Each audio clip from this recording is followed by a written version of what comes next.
Today I'm here to talk to you about the new professional development and how the internet is shaping the future of PE. Right now there are thousands of physical educators from around the world who are online. They're collaborating together, they're networking, they're meeting each other. They're trying to come up with new ideas, new ways of presenting physical education. And what they're doing is they're trying to push physical education forward. Social media is allowing us to grow faster than ever before as professionals. And the reason it does that is because it allows you to do four things. First of all, it's allowing you to become a better teacher by allowing you to explore, discover new ideas, discover new thought leaders that you didn't even know existed before. It's allowing you to become a better teacher by giving you a platform where you can share your ideas so that you can get professional feedback from fellow teachers and develop those ideas even further before you bring them into the gym. So by the time you bring them in there, you've had feedback from everyone around the world.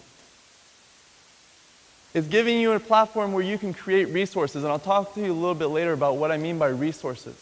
But resources that are teacher-created and they're created for teachers. So teachers really get them when they see them. And finally, it's giving you an opportunity to tap into your passion. And really, on a daily basis, just keep that fire burning, keep that motivation high. You know, I love teaching. People think that I'm this tech guy and everything. No, I'm a teacher. That's what I love. And ever since I had the courage to actually follow through on that dream of becoming a teacher, ever since I signed up for my university program, I gave myself a goal, and it's a goal I know I share with a lot of you. And that goal was to be the best teacher possible. I want to make sure I was giving my kids a world-class education because that's the education these kids deserve. And like I said, I know everybody here, I've met a bunch of you already. I know you all share that same goal. And I guarantee you that all these people that I was talking about that are online, they have that goal too. So, I'd like to kind of tell you the story about how I've been trying to achieve that goal and how social media and how the internet's helping me get there sooner. So my name's Joey Feith, and I'm the founder of a website called thephysicaleducator.com. It started off as a blog, but it was a blog that I really wanted to try and draw teachers in, and not because I wanted them to come, hey, check out how cool I am. I wanted to draw them in, I wanted to try and give them some kind of hub where we could start discussion, we could start meeting each other and try and build a community. Now, like I said, social media allowed me to do four things: explore, share ideas, develop resources, and tap into my passion. So I'd like to show you a bit on my own path how I went about exploring through social media and the internet. So like I said, when I first started looking on Twitter, there was a lot of phys ed teachers. Not only was there a lot of them, but there were so many amazing ones. I mean, the ideas they were sharing were just incredible. They were just blowing my mind on a daily basis. One educator that stands out more than others is Jared Robinson, Mr. Robbo on Twitter. Anybody ever, Helena was talking about his blog yesterday, The PE Geek. Now, Jared he was thinking at a whole different level. You know, when I was talking about technology and phys ed, you hear a lot about heart rates, you hear about pedometers and those types of things. But Jared was thinking about different things. One of the things he was talking about was QR codes. If you have no idea what this is, a QR code is basically a barcode. They were developed in Japan for shipping purposes. QR stands for quick response. And you can link these codes to all kinds of different things. So Jared started thinking, okay, how can I use this? And he was teaching math at the time too. So what he did is that he created these math sheets. He has a blog post called Futuristic Math Sheets. I remember the day I saw it on Twitter and I clicked on it, and everything's been different since. So what he did is he created a math sheet, but up in the corner he put a little QR code. And the reason that QR code was there was that, so if this kid goes home with the math sheet, and let's say they can't understand the problem, they're having a really hard time. Their parents aren't home, or their parents don't understand math either, and they can't help them out. So that QR code was there in case the kid was in that situation. They could take out their mobile device, and they could scan that code. And what it would do is bring them to a YouTube video of Jared explaining the math problem to them. Now just think about that. How cool is that idea? You know, you could be in multiple places at once. Like, those gears were spinning at this point. I just thought that was incredible. And at the same time, something else was happening. See, I was on Twitter a lot, and I saw a lot of people tweeting, and it seemed a lot of people were talking about differentiation. You know, I already knew about bringing modifications and variations to a game, but I never really thought about planning ahead of time for not only moving forward, but maybe sometimes you have to move back. Maybe, how do you meet the needs of that learner? I learned more about differentiation. I had all these ideas for QR codes, and then I developed something. I was like, hey, how can I put this together? And I developed this. It was a skill poster. I wanted to make something nice that looked nice in the gym, a poster you can put up, where it demonstrated skills. So here it's a forearm pass in volleyball. So you had the pictures breaking it down with all the cues. You had some main cues that you could go over in your head. But then on that left-hand side, I put a QR code. And now if you scan that, it brings you to a video on YouTube demonstrating the skill. Once at normal speed and once in slow motion. So I thought that was cool that not only could you see it broken down in pictures, but you could actually see the movement being performed. Now on the right-hand side, though, there's 3 codes. One's novice, one's intermediate, and one's expert. Now the idea is, let's say Artie and I are in a team in class. And we're going around, we get to our poster, and there's some kind of mobile device there, or we brought our own. Let's say we decide we're intermediate volleyball players. Well, we can take out our mobile device and scan that intermediate code, and it brings us to a drill or an activity that's appropriate to our skill level. If the activity was too hard, we could go back and scan the novice one. If it was too easy, we could go and scan the expert one. So the idea here is that you're allowing the teacher to be a little bit everywhere so that you can move around. You don't have to bring everybody in all the time, explain this, okay, if you can do this, good, go forward. If you can't, move back. You can be everywhere, and then you can really focus on those few kids that really need that one-on-one time with the teacher. So exploring in social media helped me become a better teacher. I said that the internet can help you become a better teacher by giving you a platform where you can share and develop your own ideas. So I ran something called the Survivor Unit. I had all my students come in, and then we broke them up into teams, so it was their tribes. Each tribe got a color buff, and they were super pumped about it. They had to come up with a tribe name and a tribe dance. And at the end of the class, we'd have tribal council, which is we would talk about, okay, what happened in the games we did today? What happened in the activities we did? What kind of leadership styles kind of emerged from those activities? How can we apply those leadership styles outside of phys ed? So how can we think outside the gym here? So it was such a great experience teaching that in high school. And when I made the jump to elementary, so the following year I got a job teaching K to 6, which is where I teach now. I really wanted to do the Survivor Unit again. But I knew I had to modify it so it was age appropriate for my students. So I thought, I could sit down and I could do all this work myself and I could do it to the best of my ability. But what if I was to blog about it and actually actively ask teachers, hey everyone, here's an idea I have. Would you be willing to contribute to it so we can try and make it as good as possible, and then you can take it too? And the more ideas that they sent in my way towards my blog, the more amazing ideas we were able to produce with this unit. The better the unit became. So it was so much fun. One of those teachers was a guy called Andy Vasley. Now, if you don't know Andy Vasley, he is amazing. His blog just got nominated Blog of the Year by the phys ed community, which is really cool. Now, Andy's been teaching in the international circuit for 12 years now, I think. And he currently teaches in Nanjing, China. But getting to meet Andy, we started talking a lot about the Survivor Unit. And he started talking to me about his PYPPE program, which is the International Schools Program.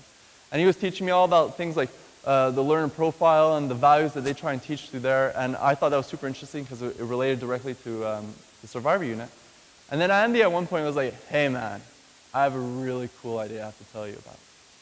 So like I said, he teaches in Nanjing, and he informed me that he was working with a teacher in New Zealand.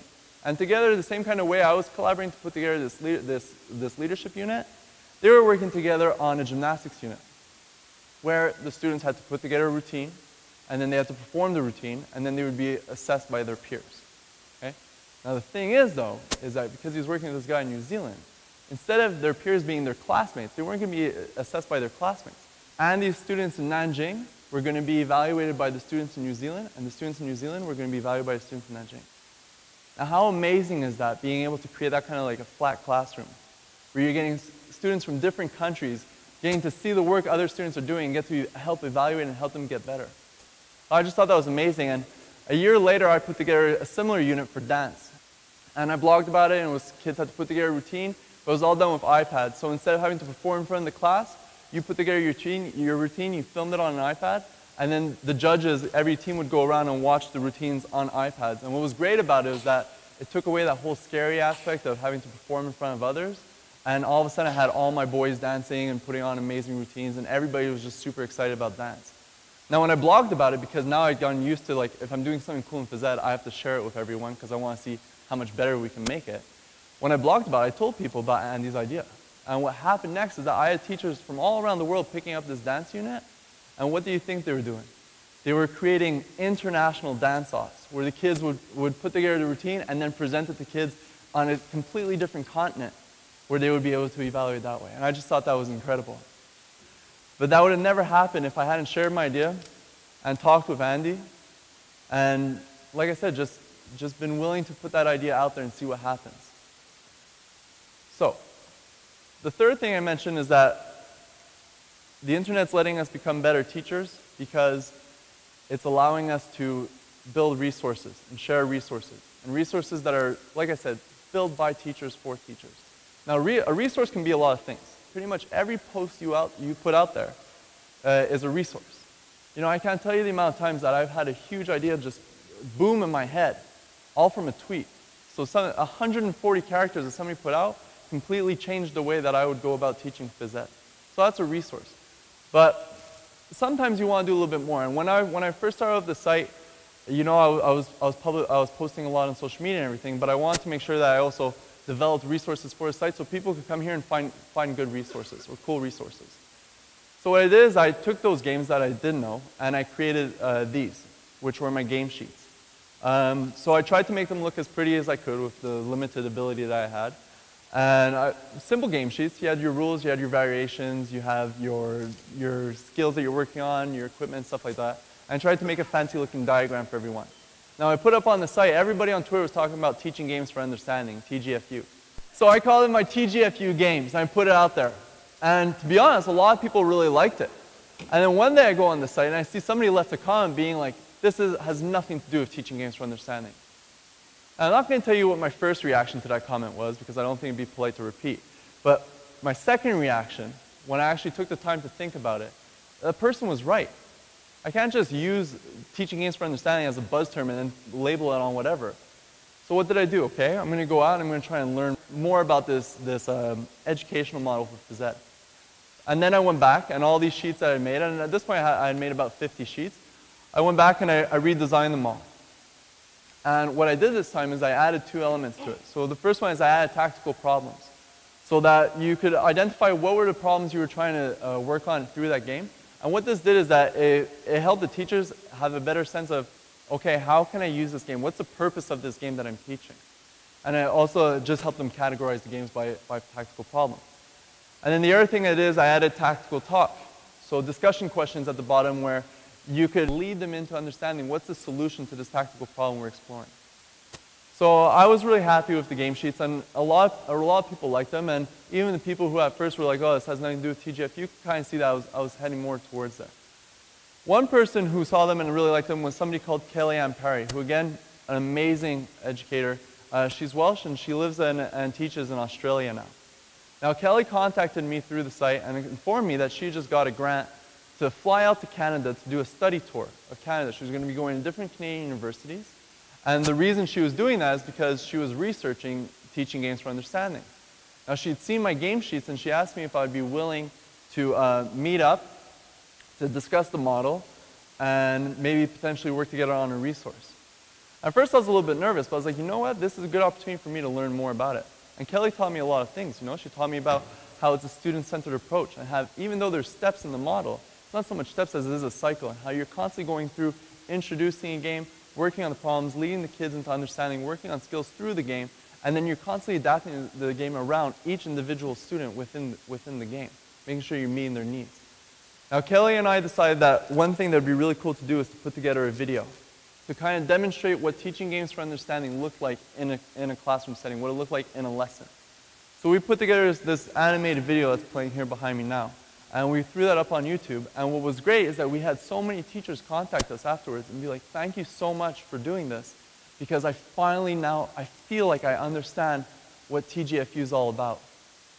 And you know, that was amazing for me because the way I see it is that, you know, I'm super happy helping teachers, but if I can help teachers, if I can create a resource that's going to lead those teachers to enhancing their phys ed, then that's amazing. And on top of that, out of this, I got to learn so much more about teaching games for understanding. And it's completely changed the way I go about introducing games in my curriculum. It goes about the way I go about even including games in my curriculum. Now that's just one example of resources. Like I said, there's all different kinds, but I can't focus on every one.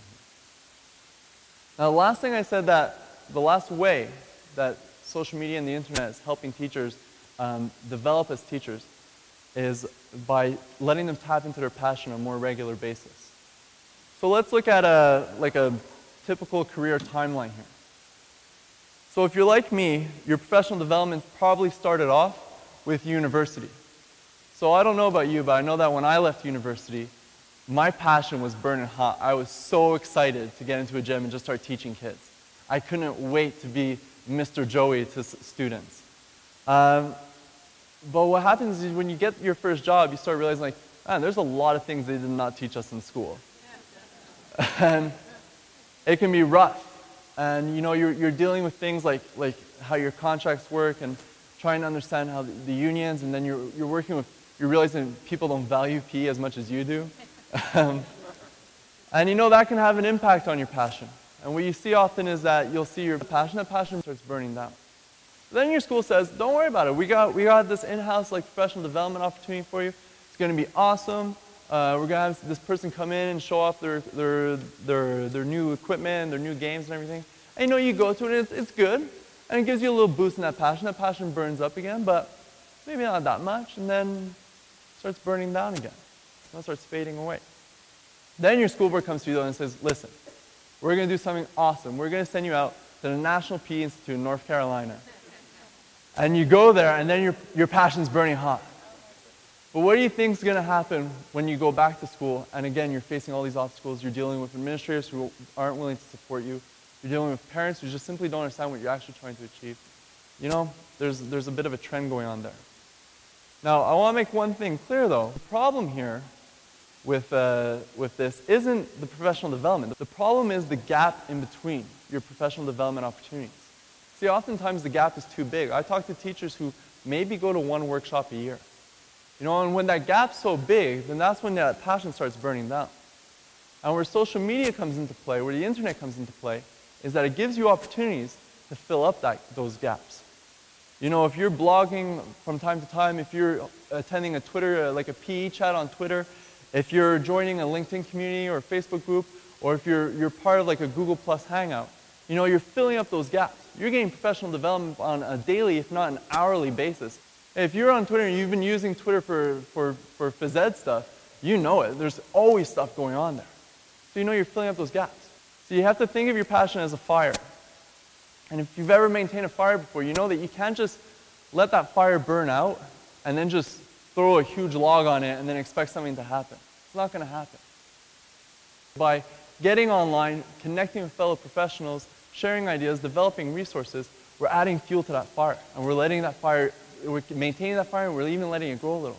And then when you decide, when you get an opportunity to put that big log on it, like, say like, National PE Institute, what do you think is going to happen then? It's going to be a bonfire. And you're going to leave there. I don't know about you, but after yesterday, just day one of this conference, we have so many days left. I cannot wait to get back to my school and start teaching my kids again. I'm feeling so inspired right now. And I hope you're all feeling that way too. And hopefully this is helping. We'll see. Those are 4 ways, like I said.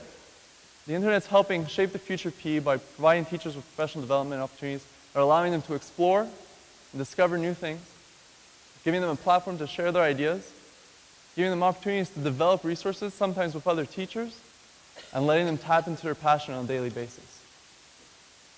Now, one big question here, and it's a very important one, is okay, that's great, but how does that actually lead to better physical education? Now, when I am on Twitter, people send me things, and often I get all kinds of links and different things, and sometimes people send me articles, research articles. And one that was sent my way, and I think I won an award for longest research article title in history, but it's a systematic review of the effectiveness of physical education in school sport interventions targeting physical activity, movement skills, and enjoyment of physical activity by Dudley Oakley Person in 2011. Also a very interesting article, and there was 2 quotes in there that I found really, really interesting, especially considering everything that I was already kind of feeling with social media, how is it impacting professional development. The first thing was that they said that in accordance with numerous other studies, and they go on to list quite a few studies, ongoing teacher professional development support is a key element to better physical education. Now, that just makes sense, right? That the more professional development you're getting, the better physical education you'll be teaching. But there's actually evidence that proves that. Professional development programs work when they create expert teachers rather than selling the latest fad or gimmick in physical education. Expert teachers. Now, I know my story, for any academics here, my story isn't evidence, it's just an anecdote. But I think it's a pretty good case study. When I think of, you know, I graduated in 2009, I didn't have a job, and now today I'm getting to be here in front of you and speaking and doing this keynote. I think it's a pretty good example how the internet has just taken me on a roller coaster, right? And has allowed me to grow as a professional so fast, and I'm learning so many things. I still have so much more to learn. I'm just hungry for it. And I know that it's leading to better physical education for my students. My students are the real winners in this situation. And I can guarantee you that everybody else, all those other teachers I showed you earlier who are on Twitter, who are online, and who are sharing, feel the same way too. They know that because they're there, because of what they're doing, it's helping them become better teachers. And I promise you that if you take the time to look into it, to try and figure out how to tweet, how to join Facebook groups, if you take the time to really take charge of your professional development, you're going to feel the same way too. You're going to feel excited, and you're going to feel so pumped about teaching. And I really hope you take that chance. I really hope you take that risk and jump in. Thank you very much.